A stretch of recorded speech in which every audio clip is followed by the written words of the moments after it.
and welcome to a millinery exhibition review video. My name is Ilona, I'm a milliner based in London, and today we are going to be virtually visiting the exhibition Balenciaga The Elegance of the Hat.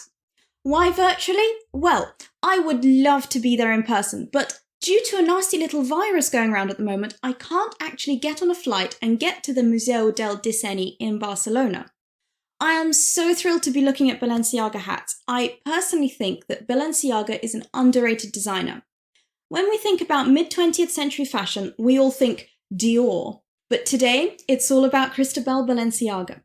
Comparing Balenciaga to Dior, I would say that if Dior was all about softness, femininity, romance, and sometimes drama, then with Balenciaga, it's all about the strong, bold shapes and female empowerment. Let's start with a very quick biography, and then we'll get into the exhibition itself. We will look at a few hats that stood out to me from the exhibition, how they were made, materials, details, and more. Then we'll end on a book review of the exhibition catalogue. Before we get started, a quick disclaimer.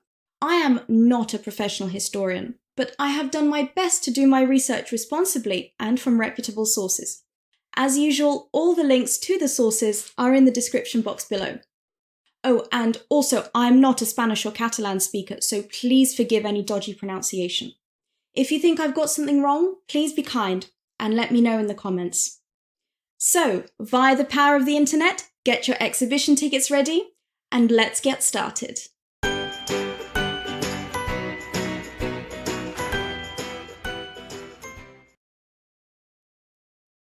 Cristobal Balenciaga was born in 1895 in the village of Getaria on the northern coast of Spain.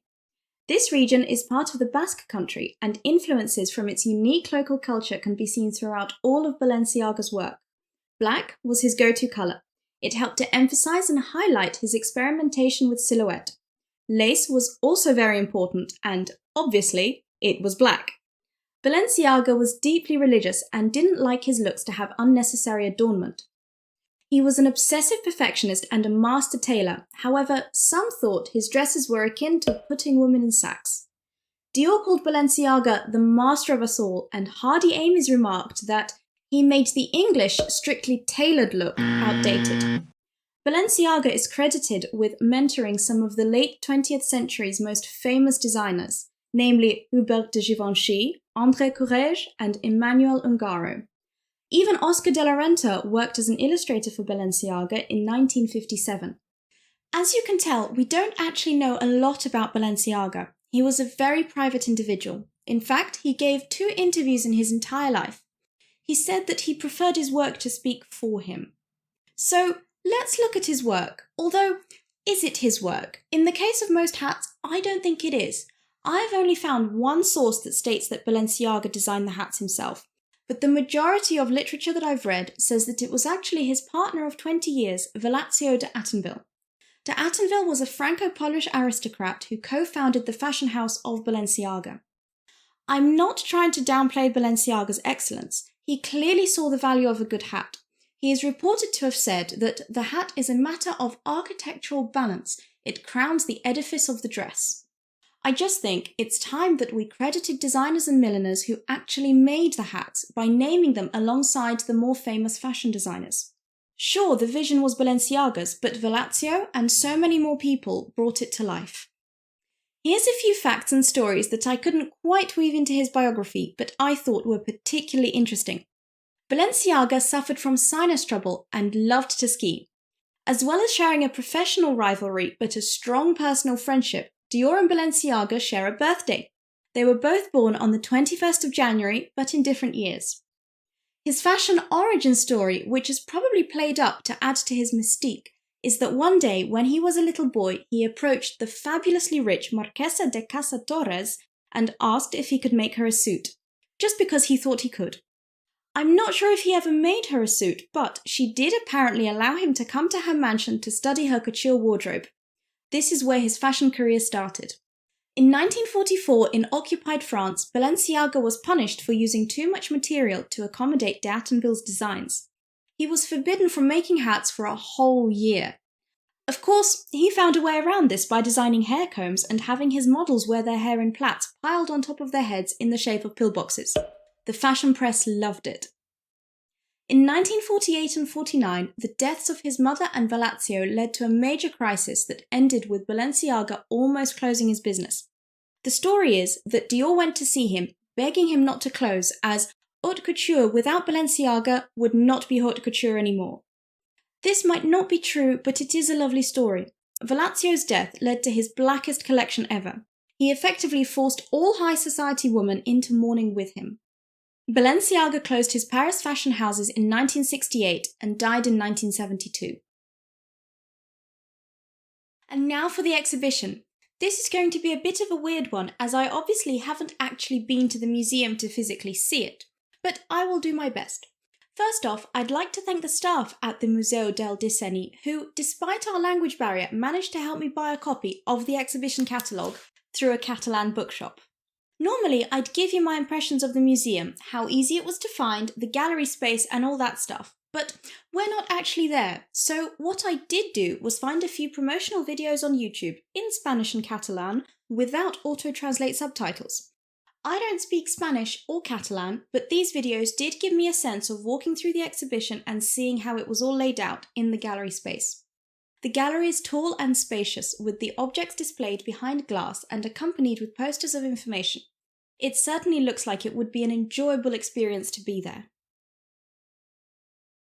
Even though this is an exhibition about hats, we are given some context by 9 accompanying outfits.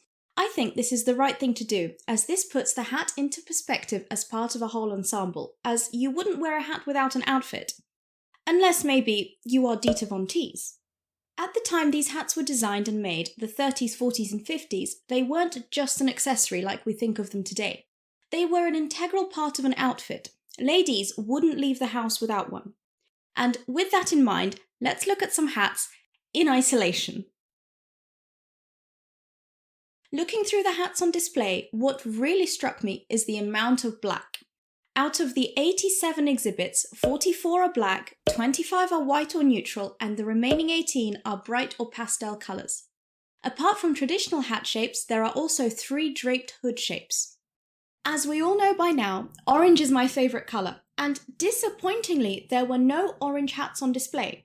But a close second favourite for me is green, and luckily, green was the most popular colour, consisting of 6 examples. Let's take a closer look. First, there's this silk head covering that's part of a dress. I'm not sure if I would class this as a hat, but it definitely feeds into the overriding narrative of the exhibition, the narrative being hats in context with outfits. What really makes this whole look come together is the echoing and mirroring of the drapes at the waistline feeding into the top of the bodice. You even got the mirroring of the diagonal lines created in the drape on the head. I'm not sure how comfortable this would be to wear though. I can imagine getting my hands constantly tangled in the fabric folds. For the second green hat, I want to dissect this velvet plate shape, especially as in the catalogue we are given a photograph of the inside showing the lining and label, which is super exciting. This hat is dated 1932 to 1940. It is made of silk eau de Nil velvet on a buckram base. The only detail on this hat is the matching silk piping around the top line. I think it's the simplicity that makes this hat really work. The label inside is Aisa BE and it's lined with an analogous blue lining. This is one of my most favourite details about this hat. I think the lining of this hat is like a lady's lingerie. It's private and individual and only the wearer gets to see it. A little aside about the label, how come it's not Balenciaga? Well, the name for this label comes from his mother's surname, Eizaguirre.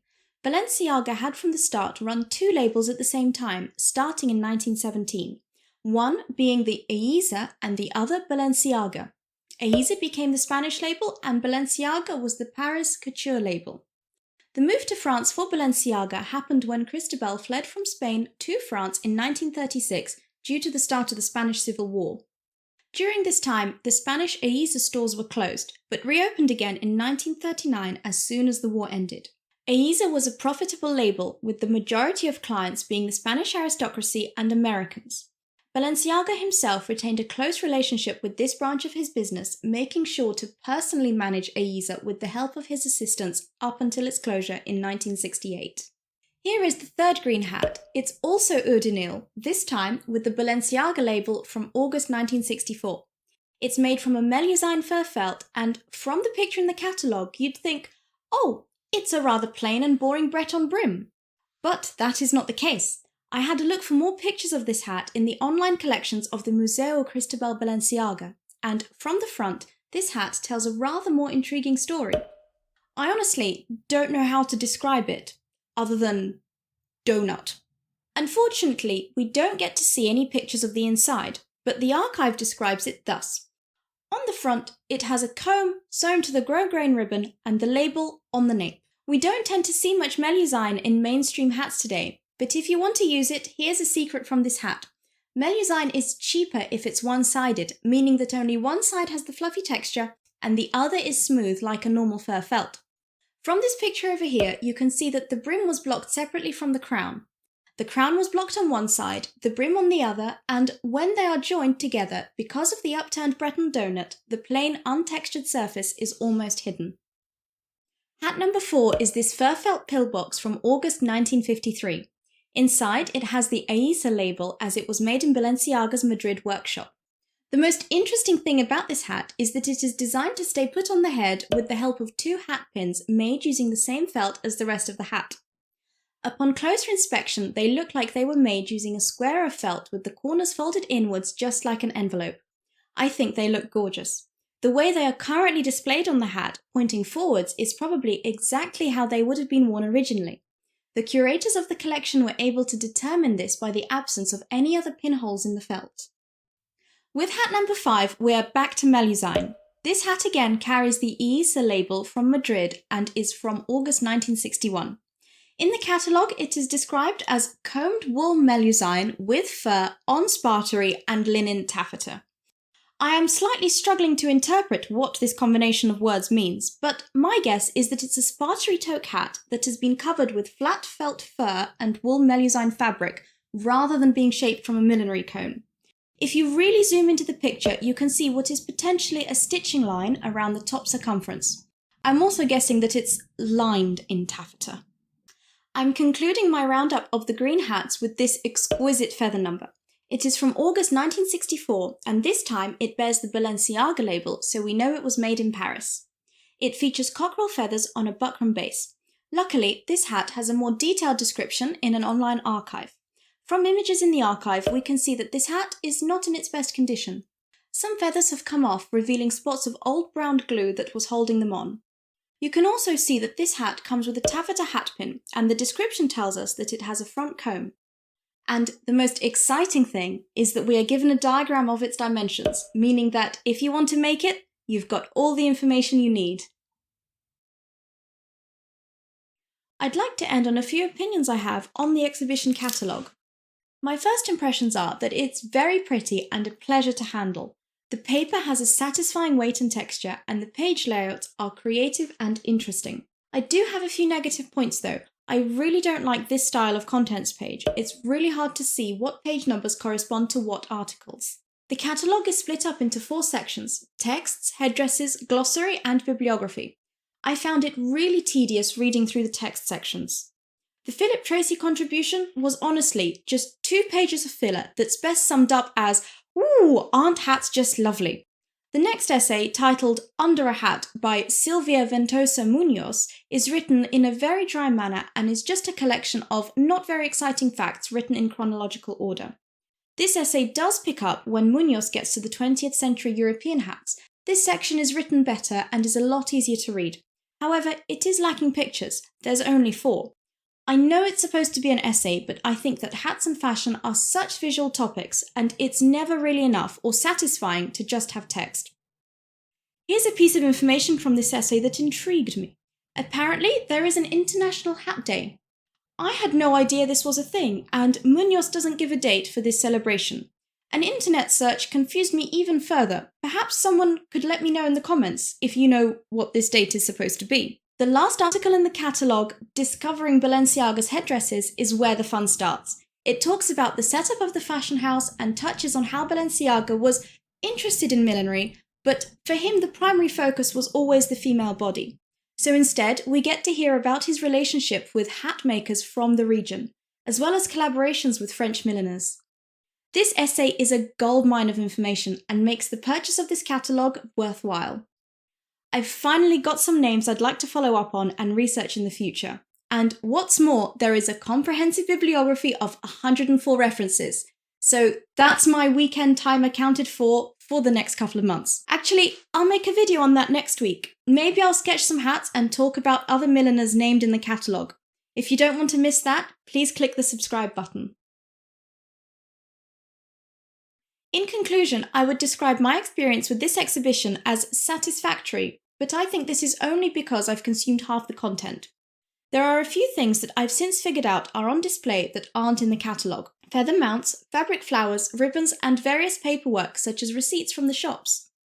I think I also spied a few hat blocks and this wicker head, which I think is just fabulous. And also, there are sketches of hats, which I would love to have seen close up. If you've enjoyed today's video, please like and subscribe. This really helps me grow and reach a larger audience. Perhaps you'd like me to take a closer look at the other hats from the exhibition catalogue. Maybe we can go through the pink and purple hats next month. Let me know what you think in the comments.